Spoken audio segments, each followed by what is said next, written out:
Alright, hello guys, Roman at CarTips. Today I'm going to show you how to paint a dark gray silver metallic car on this Nissan. The color code is KAD, and I'm going to show you the step-by-step how to do everything from beginning to finish. If that's what you're looking for in this video, stick around. So obviously we're going to prep the car, sand it, mask it, air dry it, all that stuff, degrease it, prep sol it. Now that it's ready to paint, first thing you're going to do is you're going to mix the paint.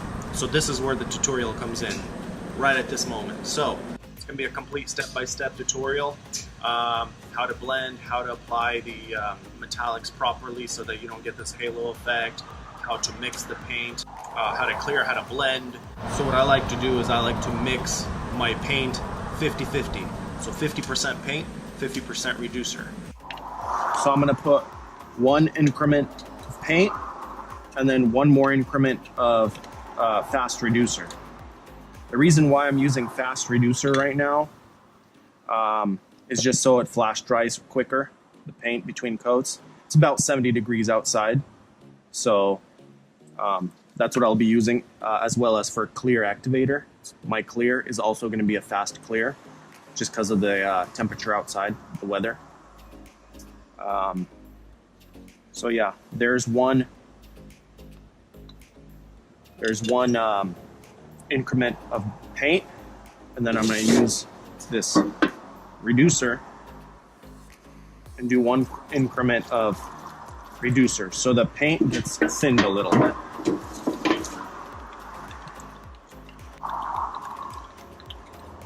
All right, so now it's really thin, but that's what we're going to spray.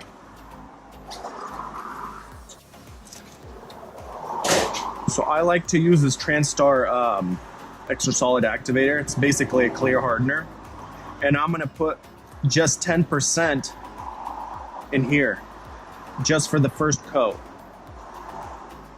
So the first coat that I apply, I'm going to have of base, I'm going to have this hardener in the base paint because I'm not using sealer, so this will be like sealing in all imperfections from this paint. It'll be basically doing the job that the sealer does. It's a trick I like to use. Not everybody does it. Some shops do. I like to do this.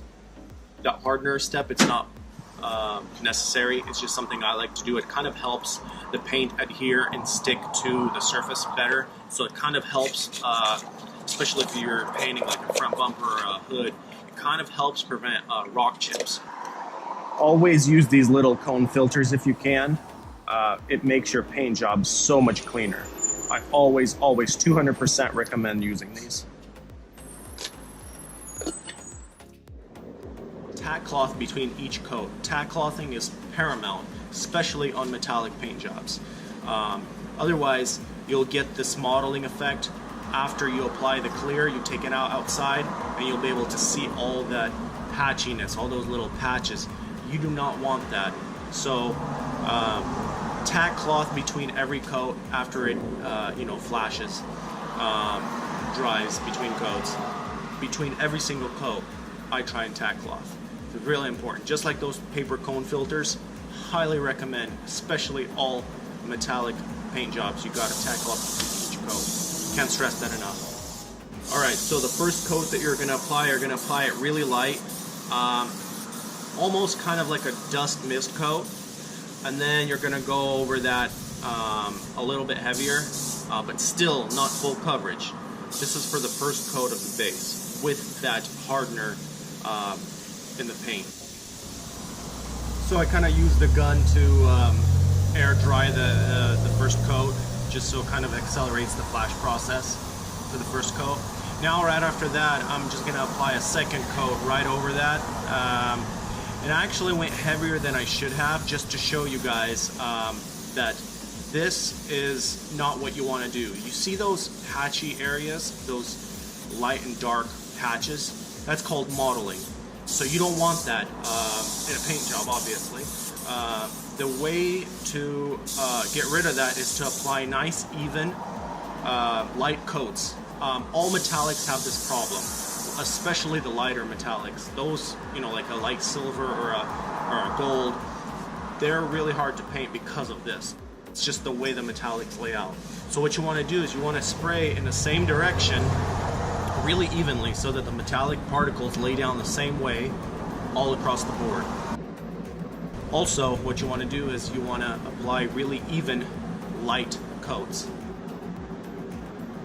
Okay, so now that the second coat here has cured and dried, we're going to obviously go ahead and tack cloth the area, and we're going to just spray a nice even light coat another few times just to kind of even out those dark patches. So what happens if you don't tack between each coat? The paint dries on the edges, and that oversprayed dry paint becomes visible as you try and blend to the next panel. So you kept blending further and further, and your repair area, your patch, becomes bigger and bigger, and yet you're still getting this patchiness that I showed you earlier. Tack between each coat. Also, it keeps your paint job cleaner from any dust particles that get stuck in the paint. So it's just a win-win overall to tack.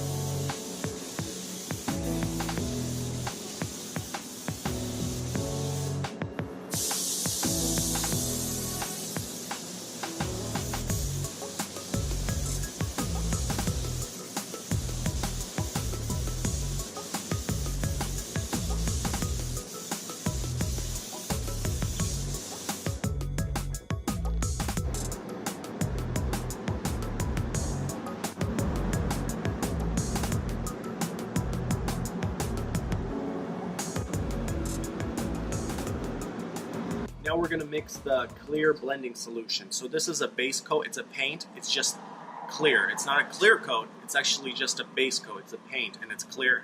We're going to apply that right before our blend coat. So we're going to wet the area with this paint, so then when we blend the silver metallic, that won't create any kind of modeling in the blend.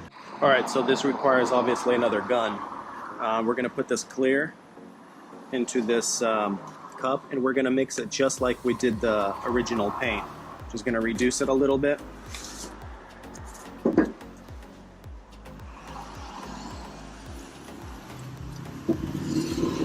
And we're going to spray this right before we spray the final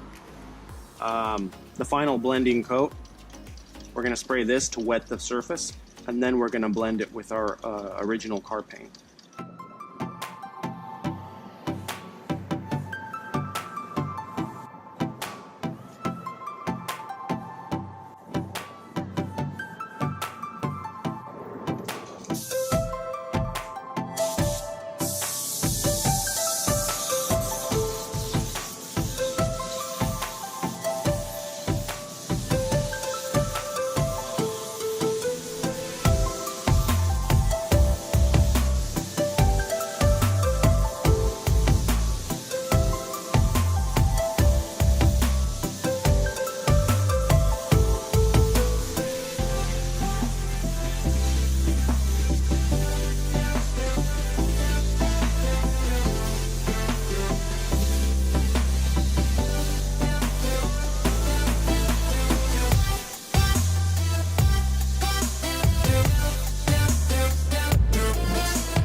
Alright, so now that you shot the final blending coat, we're going to tack cloth it one more time, and we're going to start applying the clear coat.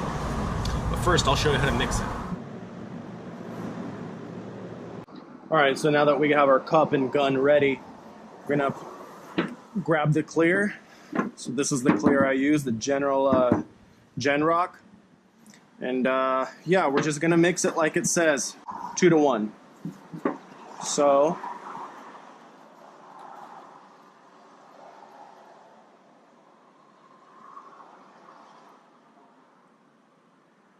four increments of that, and 2 increments of the hardener.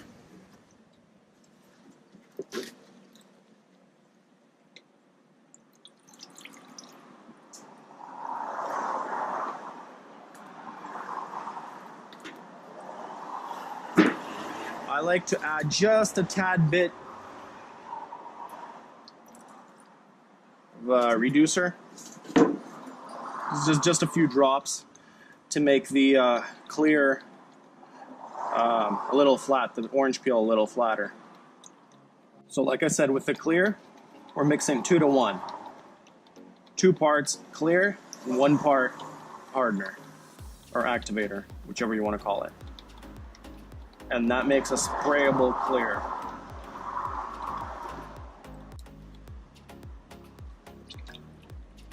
Use the cone filters.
Alright, so in case you were wondering about the flap up top, that's my blending area on the pillar. So what's going to happen is I'm going to apply clear there twice, so 2 coats of clear, and then I'm going to grab a solvent. It's called HR50, it's what we use, and I'm going to blend to the very end after I'm already done with the clear.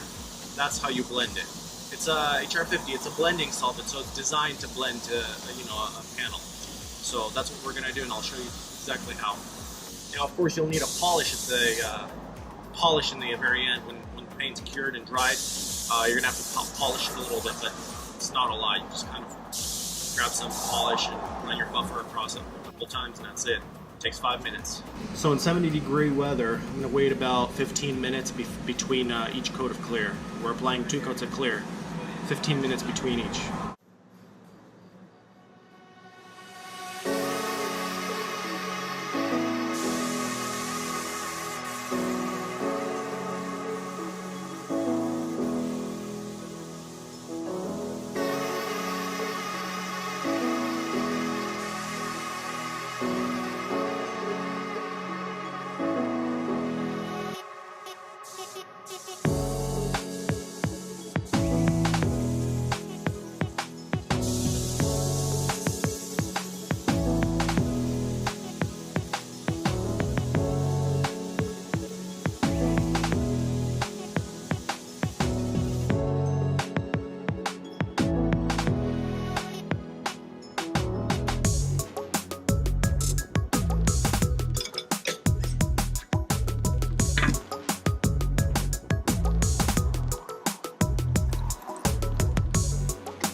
how it looks like.